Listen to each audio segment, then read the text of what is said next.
அஸ்ஸலாமு அலைக்கும் friends, welcome to Juvi's kitchen. So அவங்களுக்காக நான் கேக் பண்ணி வச்சுருந்தேன். இப்போ அதில் நான் ஐசிங் பண்ண போகிறேன். ஃபர்ஸ்ட்டு அதுக்கு திருப்பி போட்ட பட்டர் ஷீட் எடுத்துகிட்டு ஒரு 3 பீசஸாக கட் பண்ணிக்கோங்க. நெக்ஸ்ட்டு டார்க் காம்பவுண்ட் எடுத்துகிட்டு நல்லா டபுள் பாயில் மெத்தடில் பண்ணிவிட்டு இப்போ நான் மில்க் மேட் ஆட் பண்ணி இன்னும் கொஞ்சம் க்ரீமி கன்சிஸ்டன்சிக்கு கொண்டு வந்துக்கிறேன். நெக்ஸ்ட்டு சாக்லேட்டை துருவி வச்சுக்கிறேன்.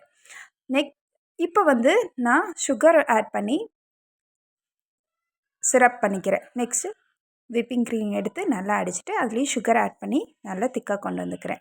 இப்போ ஃபர்ஸ்ட் லேயர் வைக்கிறதுக்கு முன்னாடி க்ரீம் அப்ளை பண்ணிவிட்டு வைங்க. ஸோ தட் உங்களுக்கு கேக் ஃபர்ஸ்ட் லேயர் நகராமல் இருக்கிறதுக்கு. சுகர் சிரப் போட்டு விப்பிங் க்ரீம் போட்டு இப்போ இது மேலே சாக்லேட் சிரப்பு ஆட் பண்ணிவிட்டு இதே ஒரு 3 லேயருக்கும் நான் செஞ்சுக்கிறேன். ஸோ லாஸ்ட் லேயருக்கு மட்டும் கொஞ்சம் விப்பிங் க்ரீம் திக்காக போட்டுக்கிறேன். ஸோ தட் உங்களுக்கு ப்ரெசன்டபுளாகவும் அழகாகவும் இருக்கும். ஸோ ப்ரஷ்ஷை வச்சு நல்லா நான் இழுத்து விட்டுறேன் இப்படி.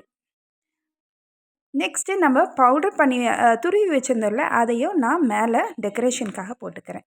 சூப்பராக இருந்தது ஃப்ரெண்ட்ஸ். நீங்களும் ட்ரை பண்ணுங்கள் இன்ஷா அல்லாஹ்.